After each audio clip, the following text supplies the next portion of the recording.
We're back for another episode of the Bradeaux and Will Show. It's been a minute, and it's good to be back. And we got to talk about Alperen Şengün. Alperen Şengün was just showing out in Turkey. So we got our boy Midi on the show. Have to have Midi on for this one. And me and Will, we just going to talk about what we saw from Şengün this summer. It was a great summer for him. So let's dive into it. You're not going to want to miss this episode, so stay tuned.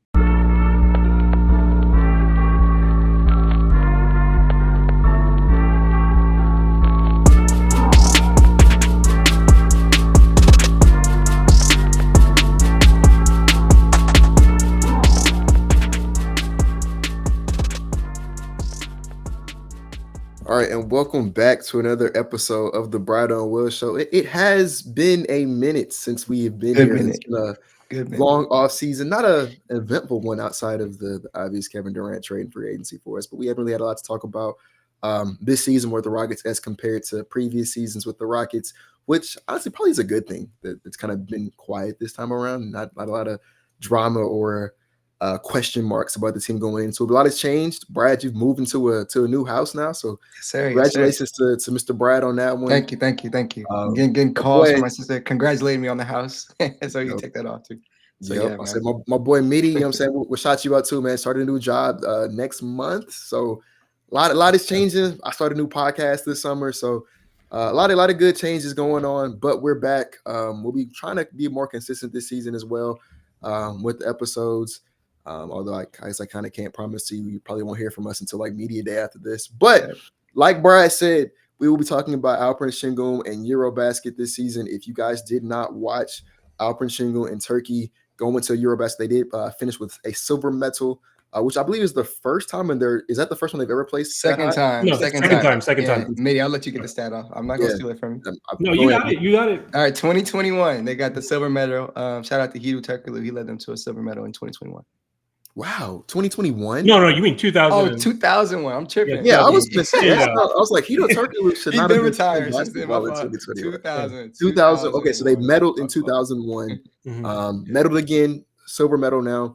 If you did not watch, you missed out on some really good basketball, some really inspiring hoops from Alperen Şengün. So we're here to kind of recap and break down what it is that you would have missed if you did not watch. Before we kind of get into the specifics, though, one of the reasons why it was so important for us to get Midi on the episode for this topic, obviously, is because Midi is of Turkish background. So I want to just ask you off rips, Midi, like, what did that mean for you seeing your country go out there and win silver? It was amazing. I mean, there's no words to put it because we got silver in 2010 in the World Cup, but then after that, we kind of fell into like a little bit of a depression, and Turkish football was a little bit better and everything. And then finally a great player like Alperen Şengün shows up and finally takes them to somewhere that, like, honestly, they weren't even ranked. I think they were ranked 6th overall in like the power rankings, but like overall for FIBA, they were ranked like 27th. So they were the dark horse, and they came out and they proved a lot. So I'm hoping a lot more from them, but this was great. I also can touch a little bit on like even though we didn't finish gold, this is like, if you're a Houston Rockets fan, this is the best case scenario for Alperen Şengün, because he doesn't get gold medal, but he gets silver, and he's upset. He's not happy at all. So where he's going to put the motivation, he's going to put it into next season. So he's not going to be. There's no reason to be complacent here. You didn't win gold, so you have a lot more to prove, and also prove it in the NBA. So guarantee he's going to come back for it even more than what you saw in Eurobasket. I definitely agree with that. From what I saw, top to bottom, starting with the friendlies, Şengün came out the gate. He was putting up like 25, 9, and 4. That was one of his first friendlies that he had. And that was against Germany, by the way. And then as a whole, like, he was dominating the tournament. Up until that last game, every game he had at least 5 assists. He averaged to finish 10.1 boards, averaged, and I'll pull up the exact number for you guys, 21.6 points, which was 7th in the FIBA, the whole Eurobasket. Like, he was really hooping. Like, his efficiency for the most part was to start the tournament. He had the highest field goal percentage of everybody. He finished in the top 10. I think everything that we kind of wanted to see from Şengün, outside of the consistent three ball, in one game where he went nuclear, I think he was like 5-8 from 3. As a whole, he probably still finished below 30%. Yeah, 4-7. Hey, I'll give you that, Midi. But we're still looking for the consistent three ball, but I'll take over 30%. I wanted to see him shoot those with confidence. But As a whole, yeah, he looked really, really good. He was processing doubles really well. The passing was on full display. It looked much better than it's looked. We've all seen the Rockets Şengün sophomore year. That's when he was really on full display with the creativeness. He kind of took a dip this year until like towards the end of the year. I'd like to see him get more into that this upcoming year, just being more creative, being loose, playing a fun brand of basketball. Şengün is really good at sharing the ball, and it's gonna be a lot better with KD. So as you mentioned, though, it's gonna be fun watching him this year. Like if he's playing like that, facilitating like that, and you got a guy like KD, you can't really double team him. Already got double teamed the second most out of all players in the league last year. So I mean, we'll see what happens. But yeah, as you said, he's angry. He didn't win the gold. He should have won the MVP. I'll let Will dive into that more. I know he tweeted about it, but yeah, he's definitely hungry to have some success with the Rockets this year. So that was a really fun summer. Super I just excited wanted to say that. Yeah. Yeah, I thought it was a travesty he didn't win MVP. If you want to argue who played the best of anybody, I mean, obviously Luka was phenomenal, Jokic was phenomenal, Giannis was phenomenal, but none of those guys won more than Şengün did. And I think at the end of the day, that's kind of the ultimate point. Statistically speaking, you could argue they had better stat lines, but a lot of Şengün's stat line was skewed because Turkey was blowing dudes out. They didn't have to play Şengün late into games as opposed to other teams, which is another thing to talk about is just how incredible that Turkey team was. That was for a team that I want to say was not projected to finish that high. I should look it up again so I can speak confidently on it. But yeah, I Mitty said he was 6th in the rankings, right? So the Basket News, like it's like this company that just handles a lot of the Eurobasket and like World Cup and all that, like Euro Nations or whatever. They said they put him at 6th in the power rankings, and then worldwide, I think they were 27th, I believe. So I mean, they came into there as dark horses. They were not expected to finish first in the group, let alone go to the final. I'm looking at the graphic right now. They were ranked 6th going into Eurobasket. So not only did Şengün perform well, but I want to give credit to the rest of the team. Seti Osman played amazing. They have a big man named Osmani. He played amazing. Farkan Korkmaz, we all know about that guy. He gave them some pretty good minutes off the bench.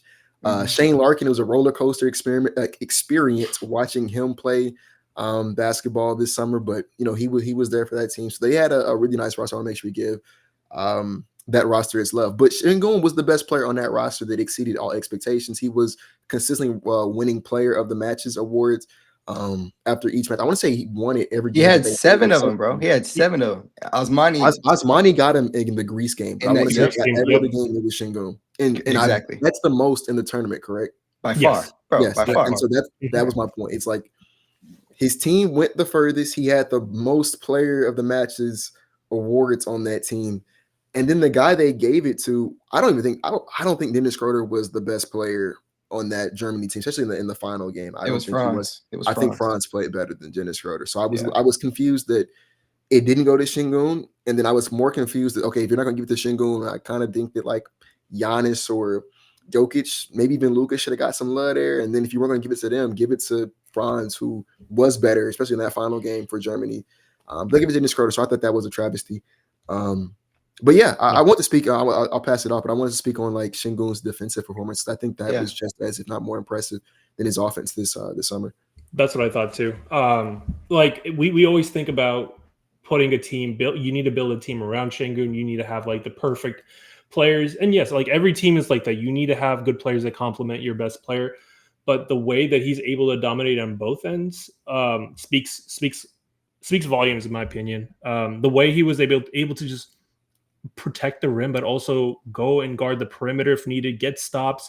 There's 2 important games where he got very important stops at the end. He got a steal against Serbia to keep them up into first place. And then I think in Sweden, it was a very clutch moment where the guy shot the ball or tried to pass. I forgot what he tried to do. Şengün came out of nowhere, grabbed it, passed it to his teammate, and then passed back for a dunk. But either way, that doesn't even encapsulate like what he's done. And then like let alone like we're expecting a lot of growth in the offensive end, and we saw it. 60% he shot 60% from 2, and then all those buckets are not just gimmies. They are self-created buckets. and then add that with 6.6 assists per game. He's creating, and he's creating for himself and teammates, and he's able to make quick decisions whenever he gets doubled. And then, yeah, I mean, like, again, the offense is cool. I love the offense. I love the 3-point shooting, but the thing that really makes me happy is just his ability to be an overall defender. I haven't seen anyone that I thought was going to be, an okay defender, decent defender, become that great of a defender. And it's going to translate to the NBA. And it already has. Like last year, he was, I pulled up some basketball index stats, and he was like rim protection. I think there was a lot of other categories, A+. I'm just very excited to see what he does. And I think Ime and the rest of the crew have to be excited as well. Yeah, Mady, I saw exactly what you and Will saw. The roaming ability that he displayed. And I want to give a shout out to Adaman. Is that how you say Turkey's coach's name? Again, Ataman. Yeah. Adaman. Şengün wasn't playing like that the last time he was playing for his national team. He saw what he was doing for the Rockets. The tournament, right? He did. And must deserve. And rightfully so. He did. Dennis Schroeder came out and said that was some nonsense. I don't know if y'all saw that. Yeah. But yeah, no. I mean, he had Şengün roaming out there because he was excelling for the Rockets in that same role. And he really played really good defense this summer. You guys can correct me if I'm wrong. I did not see a play where I'm like, Şengün, that's just bad defense. He was really playing solid defense out there. He's running around doing the same thing he was doing for Ime Udoka. And again, the huge stop against Serbia.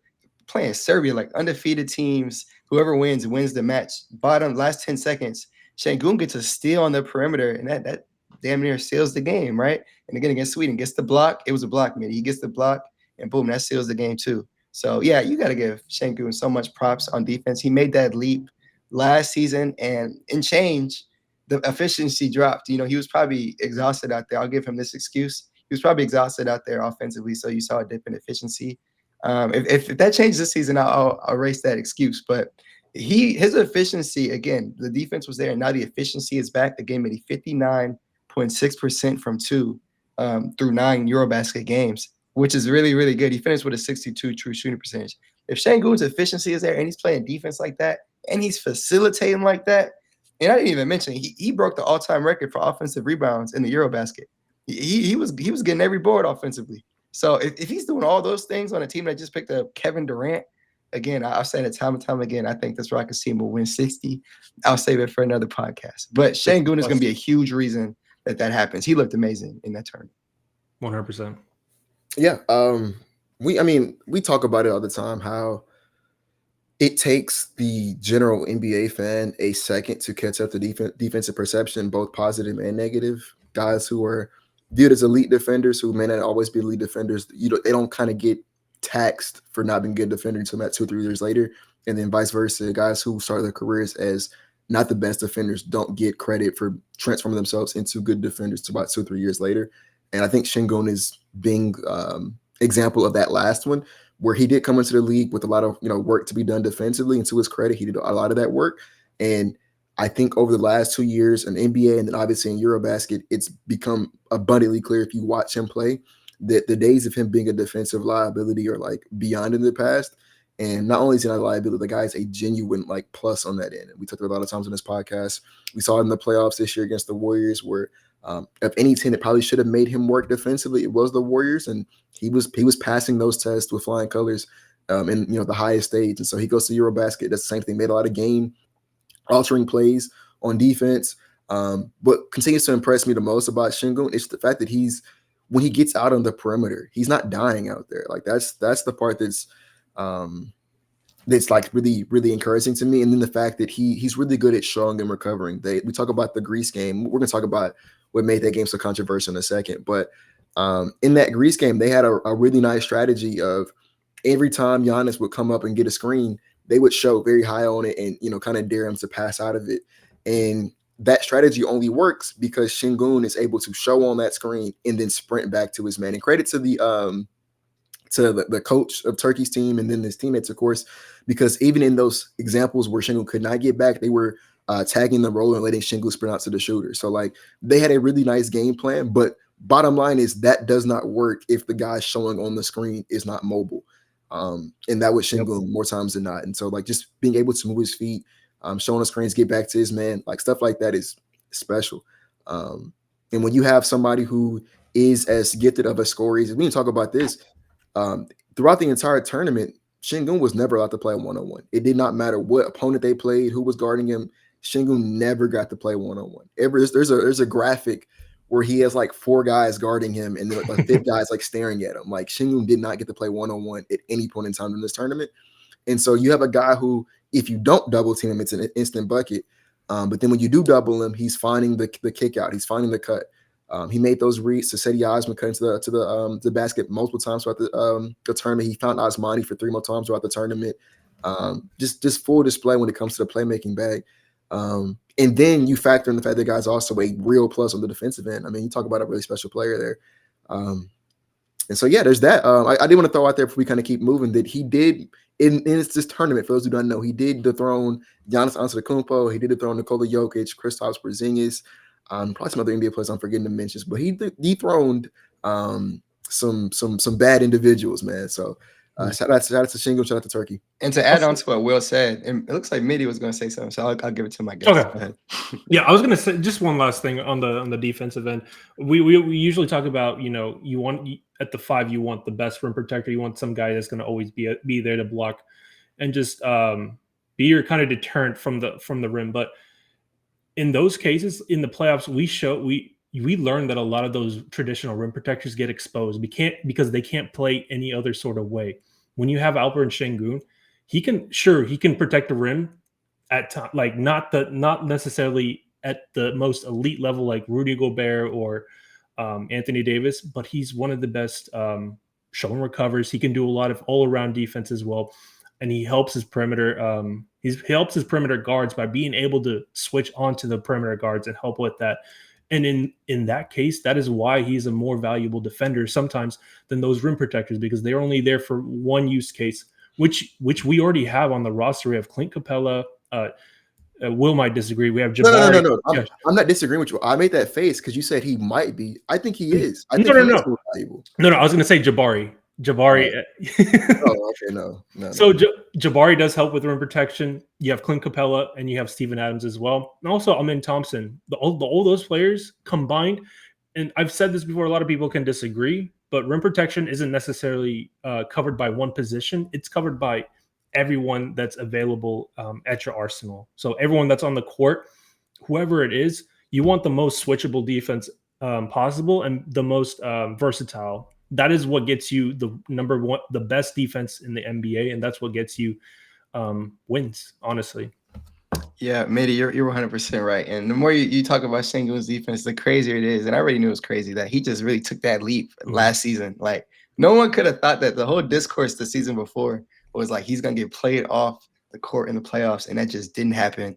And he was a plus, as you guys both mentioned. And then he was a plus for Turkey in this Eurobasket. So it's been fun to watch his growth. Will, what I was going to add on to was when you mentioned, he played Giannis and outbanded him. Same thing with Jokic. Like, you can go stat by stat, like points, rebounds, assists, blocks, efficiency. He really outplayed them. Like he straight up outplayed them. It wasn't just like, they had the better team and they won. Like, no, Sengun was snatching change out there.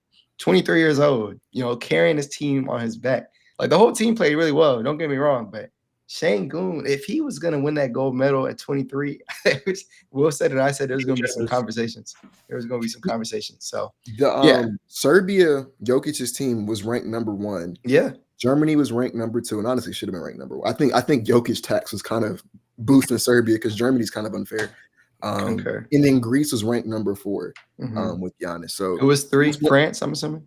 France was number 3, yes. Checks out. Okay. So yeah, he was outplaying the best player on teams that were before the tournament ranked better than Turkey. So there's that. I think I want to point out, because like I said, I want to reiterate what Midi said. I don't think it's an argument. Is he better than those like the Rudy Goberts and the rest of the world? Those guys are like all-time great rim protector defenders. So like that, I'm not going to say he's better. He's not better than those guys. But like the Miles Turners of the world, because that was the name that kind of got brought up a lot this summer. Your favorite player, Will?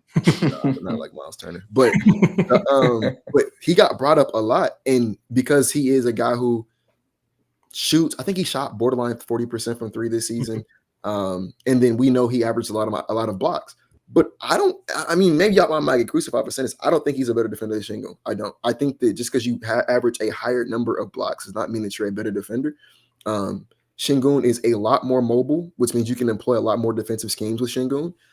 You kind of can only play Miles Turner in that one way because you can't ask Miles Turner to show on the screen and then recover. He's not fast enough to do that. He's not mobile enough to do that. He's not mobile enough to go out there and bother ball handlers. He has to stay by the rim. And then I think one of the most underrated parts of defense is defensive rebounding. Like I think people kind of don't mention that when we talk about defense. Sengun gets defensive rebounds. He's a great rebounder, actually. Miles Turner is not. So, like I don't think it's even really a controversial take to say like he's just a better defender than Miles Turner because of how he plays defense. So no, I want to make sure we give him his flowers. Agreed. For how good of a defender he is. Yeah, insane defender. Midi, I know you were talking about the Rockets being an elite defensive team. I know I touched on the offensive rebounding, but I wanted to say this one quick second before we throw it back for Will to make a comment. But yeah, this Rockets team, again, Şengün broke the offensive rebounding record at the Eurobasket. He had 91 rebounds, 50 defensive, 41 of those were offensive rebounds. So it was pretty much split. Like the Rockets, again, you got Steven Adams playing double big the whole season now. Amin Thompson's obviously an outlier offensive rebound. Tari Eason. You add Clint Capella for now, the double big lineups. He's also, I want to give a shout out to Adine Bona. He looked really good in the Eurobasket. I think we might see some Şengün Capella lineups. We'll see how that works. But again, this offensive rebounding is going to be off the charts again. They led the NBA last year. They're probably going to dominate this upcoming year even more. Again, 82 games with a double big. You add Capella now when Steven Adams isn't there. Şengün is really good at it. I'm just excited. I had to throw that out there. Got rid of I love Dylan Brooks, but he was objectively the worst rebounder. 100%. Yeah. And so love him, but we're rebounder, so he's not bagging. We're replacing those 30-ish minutes of Dylan Brooks with Kevin Durant, who's 7 feet tall, with Dorian Finney-Smith, with more Jabari, more Tari. So we should be a better rebounding team this year. Yeah, like I think people need to understand you have Steven Adams has had the best offensive rebounding percentage season of all time. Like this team is going to dominate the boards while being an elite team, as Midi mentioned, defensively, probably top 3, top 5. And it's just hard to beat teams when you're an elite defensive team and you're elite at rebounding, as we mentioned, defensive and offensive. So I just want to throw that out there because Şengün was really dominating on the boards in the Eurobasket. So that's what I wanted to say on that front. Facts. The thing that I'll say about the rebounding is it's probably the most important thing. Even like, I mean, yes, defense is, but when you have those extra possessions available for you, you get stops. Those stops are going to come from the defense. But if you're able to get a board and secure that, it is statistically one of the most important things to have. And then being able to have, because they're not necessarily just going to run Şengün at center by himself the whole time. If we need rebounding, if they're playing double bigs, we can go double big. If they want to go small, we can go small as well. In this case, Şengün is playing Şengün at center is going to be our small ball. But guess what? Şengün is versatile and he's able to do that. And if it turns out that he's kind of like they're doubling him and they're also like they have 2 different bigs in the paint, just put Steven Adams or Clint Capella in. And Clint Capella is not a bad rebounder at all. He's one of the best available, in my opinion, in the free agency. So glad we got him. So I'm going to be really intrigued on how we utilize him. But also the question then becomes, who's the 5th starter at that point? And a lot of people are saying Jabari. A lot of people are saying DFS. Honestly, it might be DFS because if Jabari might be the better rebounder out of DFS. But if you put DFS in there and then it turns out that we need a little bit more rebounding than we have, you have that optionality. And in this case, I think optionality wins you games. That's what you need. If Jabari turns out to be more of an addition and more of an impact player than he was last year, then you put him in. But that 5th starter, what happens in training camps is gonna kind of put that there. But it's going to be really interesting to see. And that's kind of just outside of talking about Şengün. I want to say this one last thing, then I'll go to Will. Yeah. On that same front, Will, this would be a good conversation for training camp, that 5th starter. I'll save it for then. I was going to say this about the rebounding. The Rockets last year, they were like 24th in true shooting percentage, like as a team, and they won 52 games. That's kind of unheard of. they're going to be a lot more efficient with KD. I think we can all agree. And then now you're still getting those rebounds off the misses. Like the more I think about it, the more I see stats, the more that 60 wins makes sense. I know people will probably call me a homer, this and that. I thought they were going to win 50 last year. It happened. I think they'll win 60. So statistically, it makes sense. I mean, like you go from one being like one of the best rebounding teams, one of the best defensive teams in the NBA, and then you have like a terrible offense, but somehow your offensive rating is still what was it? Did we finish top 10, top 15? Something offensive rating in the regular season was actually it was 13th. I'm looking at it. On guess what? We were like 26th, 28th in true shooting percentage, but 24th. Yeah, 24th, and then we went up. Our offense rating is all the way that high. Think about it when we actually have KD. Think about when we have DFS, and then all those guys improve. Şengün improves, Tari improves, Jabari improves, Amin improves. I mean, statistically, the 60 win prediction makes so much sense, and if it doesn't happen, it's just anomaly. Like injuries and anomalies. I don't know what else to say. Like it's gonna happen. William, talk to me. I want to talk about the Greece Şengün Turkey thing. There was a controversy where they asked Şengün about I don't even know what question they asked him, but basically he said that Giannis is a good player and a great passer. He was talking mainly about the strategy that they employed to guard Giannis in that Greece game. Like I said, they did a lot of show him recover. A lot of it was doubling him and daring him to be a passer, which whether it was due to inability or lack of trust in his teammates, Giannis did do a lot of, which kind of played into what Turkey wanted. And that was one of the ways they were able to contain him and ultimately win that game to go to the gold medal game. And so like I said, afterwards, they asked Şengün about that.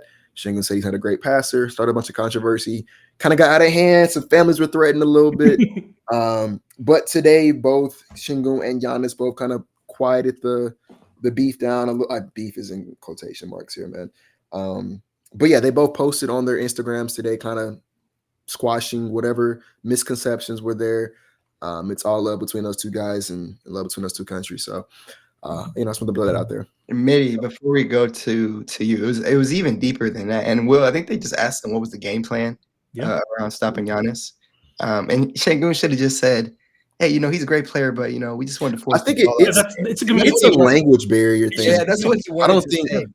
I don't think he was actually trying to say that Giannis is a bad passer. Exactly. I think he was saying that was his of the things he's good at. That's the thing he's the least good at, and they wanted to exploit what he was not the best at compared to his other great traits. Right, and we all knew that, but we know how it is. Language barrier made it come out different. It definitely is a language barrier, and also it's just I don't think Şengün really thinks about that often. Like I don't think he's a soft guy at all. If somebody said that about him, I don't think he would take it and necessarily run with it as well. I'm not saying Giannis did, but it was getting quoted. It was getting quoted, and it was just getting run out of context, and people just took it and went overboard with it. That's the game plan, though. Like you want the ball out of Giannis's hands, and you want him to make decisions that he has to make. That is not necessarily the most.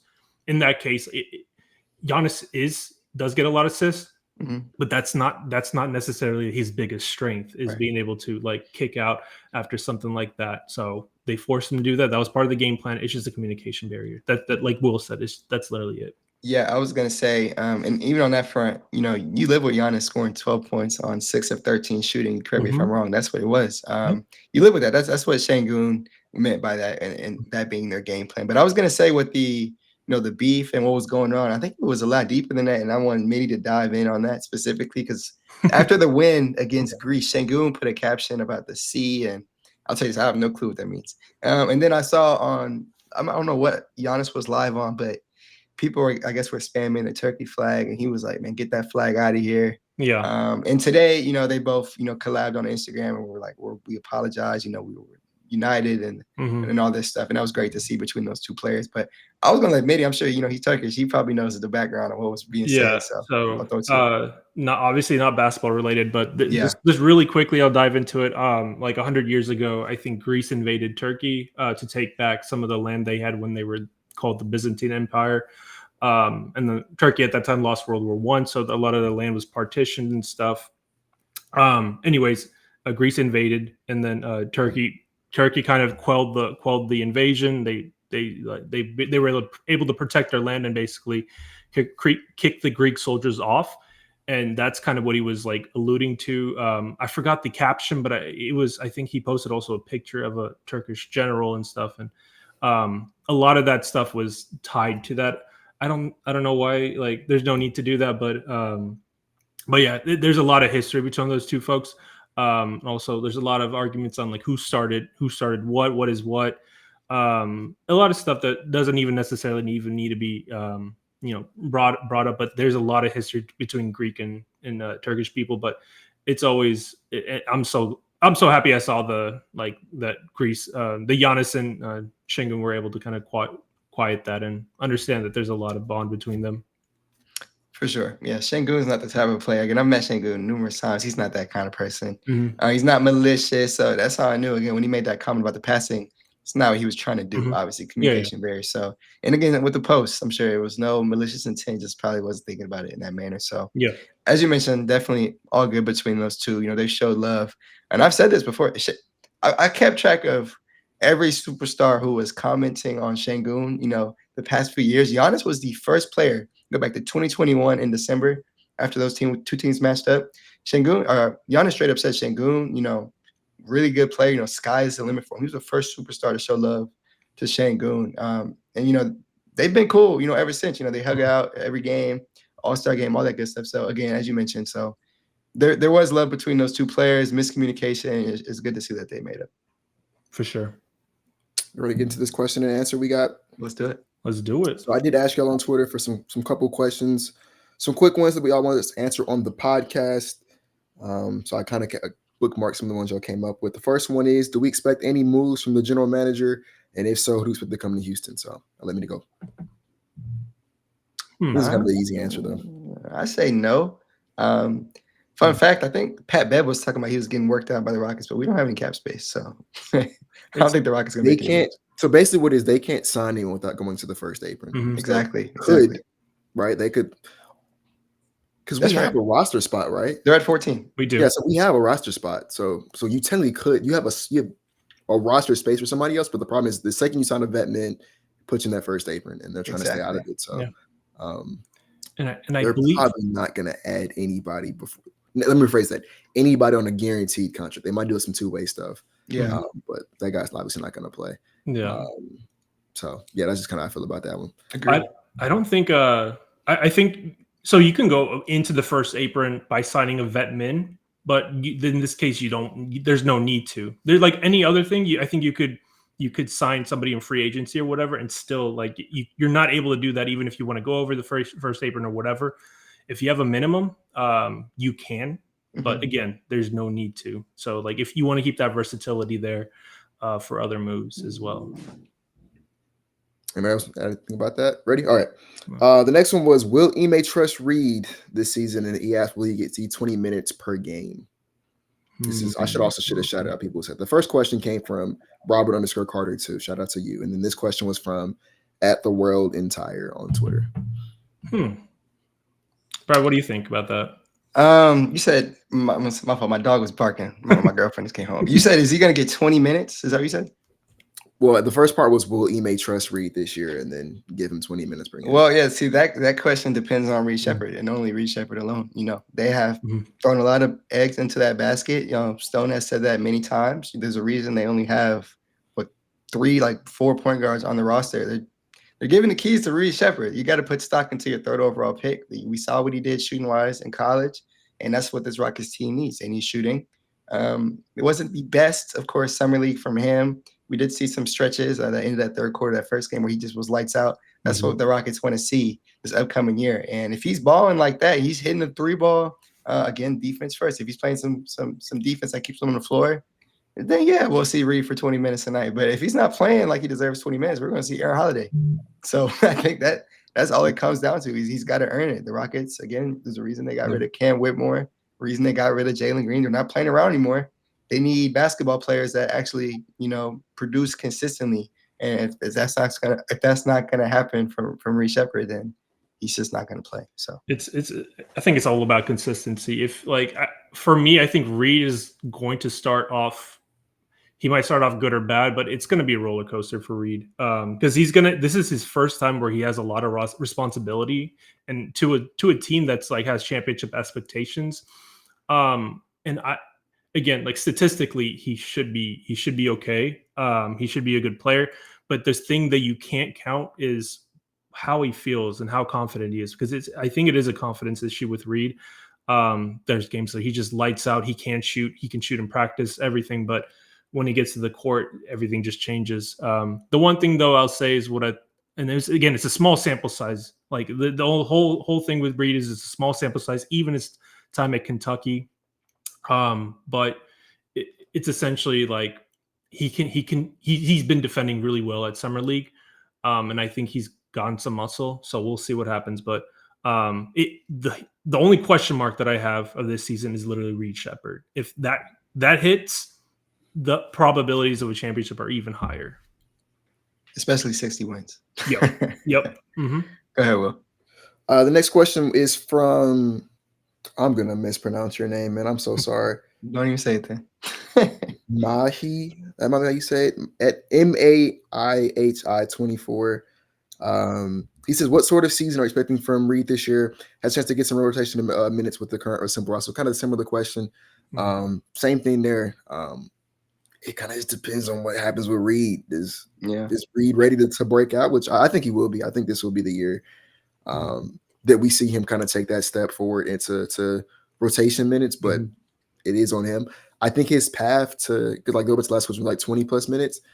I think his path to playing a lot of minutes is going to be pretty difficult because he plays a guard position. It's going to be dominated by Fred VanVleet and Amin Thompson, the latter of which I think is probably going to lead our team in minutes this season. And so it's going to be kind of like 20 minutes might be kind of tough, but I can see him in that 15, 17 minute role kind of thing. 60 minutes was exactly what I was thinking. Somewhere in that ballpark. Crossfire 3149 says, what is the threshold for a successful season and what would you guys consider a failure? So I'll open that one up. This is interesting. For me, I've said it, expectation. I won't say the expectation is 60 wins, but I expect them to be a 2 seed again. Denver is going to be much better. I like the move they made with Cam Johnson, for Michael Porter Jr. getting, Bruce Brown, adding depth, Valanciunas. That's going to be a good team. I do think Denver will be good. OKC, I think, will be the 1 seed. But I expect Houston to beat out Denver for that 2 seed. Dallas would be in the mix. So, boom. Regular season-wise, I want them to be 2. Expectations for the playoffs, I think they need to at least first-round exit for sure is a failure. That's the definition of a failure. You can't, lose in the exact same round. You just lost it after moving for a 37-year-old. Second round, I don't know if it's a failure, but it's not good, in my opinion. I'd like to see Western Conference Finals, and if they lose to OKC, it is what it is, personally. Then that next year, I need to see finals. But that's me. Expectation, I want to at least see the Western Conference Finals. Push OKC to like 6, 7. That way, next year you're ready for a chip. But that's just me personally. I want to see Western Conference Finals. There's a slim chance, or no, I won't say slim. You don't know how these guys will react in the playoffs, but there's a chance depending on who they see they lose in the second. But I want to see them get to that third round. I think we're on the same page. For me, it's very simple. Top 3 seed and Western Conference Finals appearance. Anything more than that is more than a success, and I think you have even more runway to do more. But I do want to see a championship for this Kevin Durant run. I don't think it's necessarily, if you don't get a championship, it's disappointment, but you still have Amin Thompson, Alperen Şengün, Tyrese and Jabari Smith, Reed Sheppard, and more draft capital. So the championship run is not out. You just lose Kevin Durant. But again, that's moderate disappointment. I want a championship, though. I think next year for sure is championship or bust. Like, you have your 1 year with KD, okay. Now we know what's up. That next year is championship or bust for me. Yeah. I think for me, anything less than a conference finals this year will be a failure. Team is just too talented. You're going to win around 60 plus games this year. Yeah. Team is too talented to lose in the second round. One thing I will say, though, to kind of add on to what y'all are saying, I think OKC is the best team in basketball next season. I think it's their championship to lose. I think they're going to go back to back. And then Denver obviously was at Game 7 against OKC, and that was with Michael Porter Jr. being banged up, and he's not the guy that they want him to be. And Aaron Gordon was actually couldn't even run that in that game 7. And so the Denver Nuggets came back this season. They traded for Cam Johnson, who's making a little bit less money. Probably not even probably. He's just a better basketball player in my opinion than Michael Porter Jr. They had a lot of depth that should come back healthier. That's a pretty scary team. I don't want to play both of them. So idealistically, you want to fight for that 1 seed. OKC is probably going to be the number 1 seed because they're just the best team in basketball. But if you're in a situation where you can go out there and get that one, I think getting the 1 seed for this Rockets team actually is super important because that means, assuming of course Denver finishes top 3, which I think they, knock on wood, barring injury, should. You don't want to play both of them. You want to play. You preferably want to see OKC and Denver take each other out, and then you play the winner of that series. And so, yeah, you kind of want to get that 1 seed, so that isn't you don't have to play both of them. You only have to play one of them. Agree with that. Yeah. So that'll be tough. It looks again on that front, the Rockets are only playing, correct me if I'm wrong, 14 back-to-backs this year, which is less than last year, or maybe it was 13. It's really good. That's really good. So hopefully less load management and a lot more, Tari Eason. Hopefully he's not playing. He's off that back-to-back stuff. He needs to be playing every game. And again, that's why it's important adding Clint Capella, to make up for the game. Stevens out. The Rockets do need to push for a ton of wins. OKC, it's 14 back-to-backs. 14 back-to-backs, yes. Thank you, Will, for checking that. So they need to win, 60 plus, because OKC's could probably win 65 if I had to guess. So yeah, I hope they get the one. A Denver matchup in round 2. Again, that's why I mentioned they may mess around and lose in round 2. But I personally do like how the Rockets match up with them. So we'll see what happens. But yeah, again, for me, next year is championship or bust. They better not lose in the first round this year. I think seeding is super important. I think you both touched on it.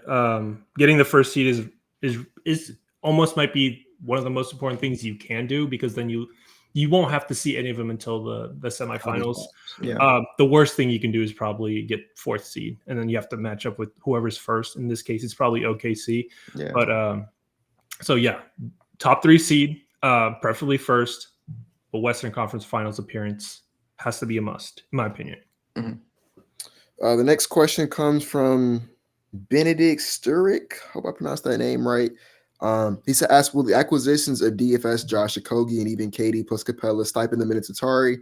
Yeah, he wants to know, is Tari Eason's minutes going to be hurt because of our offseason acquisitions? I don't think so, personally. Maybe if you want to go in depth, then I'll speak on it. Yeah. Well, Josh Okogie is a really good defender. I think he's going to be one of those guys that you come to when you're kind of depleted. You don't have a lot of energy left, and maybe you're dealing with some injuries. KD's not playing that night. Tari's not playing that night for whatever reason. Whoever's not playing that night, Josh Okogie's going to come in. But Tari Eason's minutes specifically, if he's not above 20 minutes per game, that is.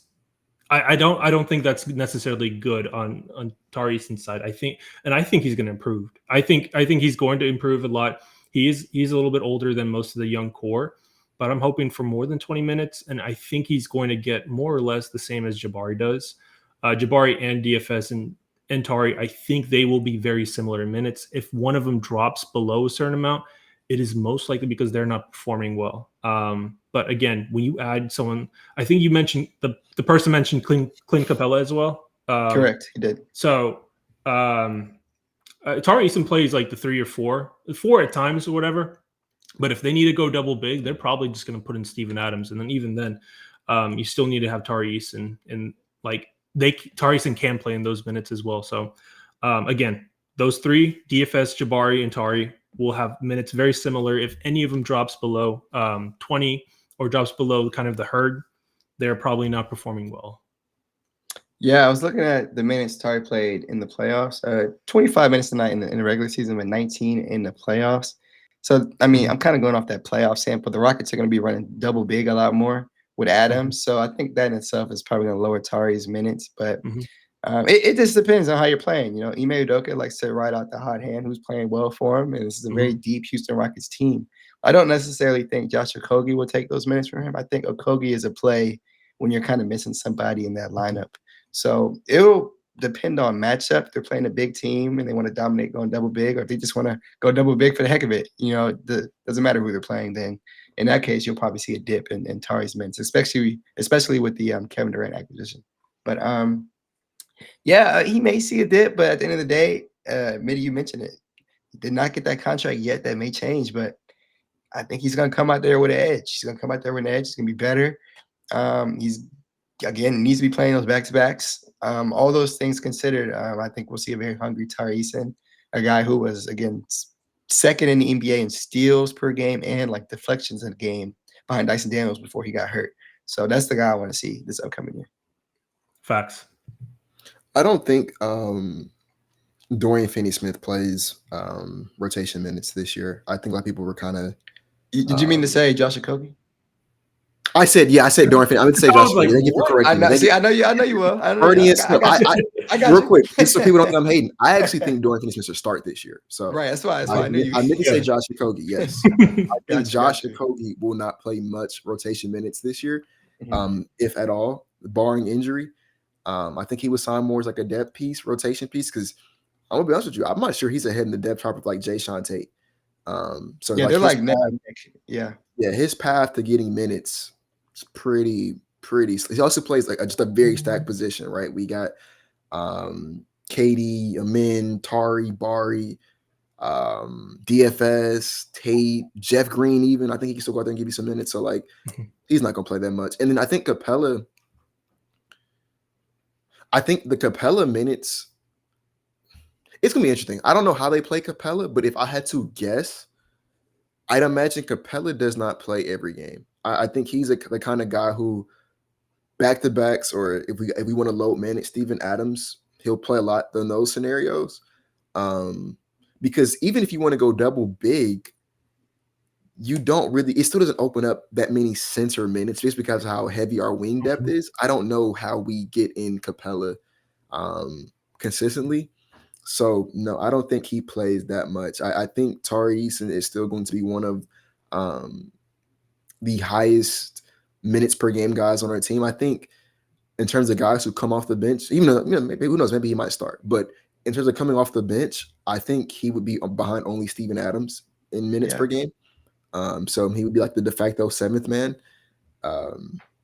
Actually, it depends because then this team is so deep. Because I forgot DFS and Jabari are one of those that got to come off the bench too. And man, what's interesting is that maybe I don't think Steven Adams and Clint Capella play the same game. I think they're either load managing, because it'd be really interesting if you see Steven Adams go in like with Alpi and then go out and then Clint Capella goes in. I don't think you see that a lot. That's the only time where you would see that Tari or one of the wings minutes go down, is if they play both games, if they play at the same time, basically. And I don't think you're going to see that unless we see like Clint Capella has like some insane chemistry with Shengun. That's what I was going to say. That's what I was going to chime in, because that's the only way he would play when you're not load managing. Steven Adams. If as you mentioned, that's why I mentioned Bona earlier. I mean, Şengün had a really nice connection. So Şengün has a good connection with Capella. They might just throw him in there regardless if Steven Adams is playing or not. Yep. But I mean, we'll have to see again. It's all based off sample. So, yeah. Okay. And then last question of the day comes from my boy Aaron PKP. Shout out to a friend of the show. Shout out to Aaron. Shout out to Aaron. He says, "What young core members would make you the happiest if they were to exceed preseason expectations?" I'm raise my hand. Reed Sheppard. Yep, you got it. Reed Sheppard. It's Reed Sheppard. That's an easy answer. If Reed Sheppard is balling, then I am happy. I've been saying it, bro. If I think Reed Sheppard is probably our most important breakout piece. Oh, for sure. Over everybody. I think a Reed Sheppard breakout. I don't know how you beat this team if Reed Sheppard breaks out. I'm just being so honest, because now you're introducing a guy who can run the pick and roll and shoot above league average consistently from three on all types of 3-point shot types. I don't know what you do. And a guy who competes on the defensive end at that. Yeah. I'm not too sure. Like, Mitty, how many guys in the NBA do that? What I just described. Compete on the defensive end, shoot 39-40% from three on all types of on volume, on different shot profiles, and can also run a pick and roll. I don't know too many guys who do that, man. I mean, there's one guy that does it like just without the shooting. You have Derek White a little bit. You have a little bit of Shea at times, but then again, Shea doesn't shoot that well from three. Shea doesn't shoot that much from three. But so like if you get that guy, and if he's shooting 40% from three with amazing defense, it's something else. But also Shea's like 6'6", and Derek White is like 6'4". Yeah. So that's the only thing, right? But he's the highest variance player, I think. Like he could either be complete okay, like he was a bust, or he could be like, this guy's gonna change. In some cases, he's gonna change the Rockets and basketball, because the Rockets are gonna go and win more and more because he's so good. So it's a high variance. We don't know what we're getting from Reed Sheppard. It's a mystery box. So I think he falls around the middle. Mhm. That's the easy answer, but anything could happen. Yeah, last thing I'll say, this team is really fit well for Reed Sheppard, like the construction of it at all times. You know, as an undersized guard, how tall is Reed? Guy 6'3", maybe not too undersized, 6'3". But One he's like 6'1". We did see him at the game. He's like yeah, 6'1", 6'2". about 6'1". So yeah, undersized. Yeah, he's guard. not 6'2". He's yeah, he's not 6'3". He's But 6'1" in shoes at the best. As an undersized guard, that even helps my case. He's going to be surrounded by 6'7" plus players at each position outside of himself.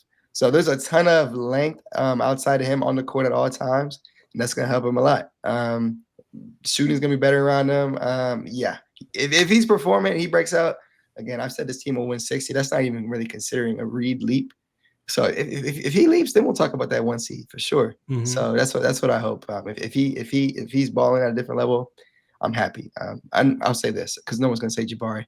They did say Jabari was working on his shot creation. I know a lot of people say he just needs to stop dribbling as a whole. But if he can, get some shots off and actually dribble a little bit, create some buckets for himself, God bless. Shout out to that contract he just signed in the summer.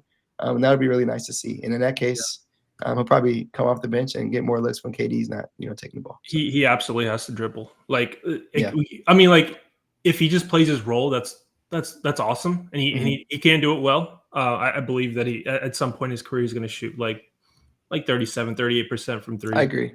And like he's already a decent rim protector, in my opinion, at the 4. But if he starts being able to dribble just a little bit, that's a different player. That's a game changer. Yes. Yeah. All right. That's all I have today for the Q&A as well. And yes, we'll throw in there before we end the podcast. I gotta throw in. It's great to get Mitty back on the pod. Absolutely. I have not been keeping track how many times. It may be 3, maybe 4. But you're getting into that top 5 of most appearances. So let's keep it up. I'm trying to go for top 1. Yeah, we'll bring you on again. So Mitty, again, if anyone wasn't paying attention at the beginning, and if you're still with us, thank you for listening. Definitely sub if you haven't.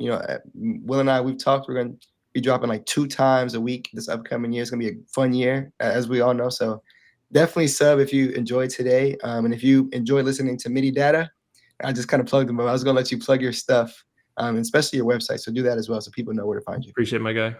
So at Mitty Data on Twitter. And then I have a website called centersculture.com.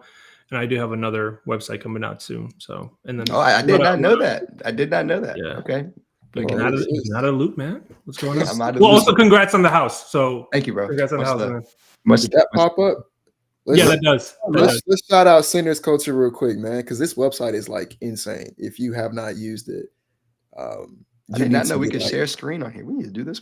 This is a crazy website. There's players like you can get into like some crazy stuff in here. So just a sneak peek of what this website is capable of doing. Tap in with it, centersculture.com. Mitty, thank you for having you. Thank you for coming on the show. We would like to have you on the show. Yeah. And that's an episode of the Bradeaux and Wood Show. We'll see you guys next time.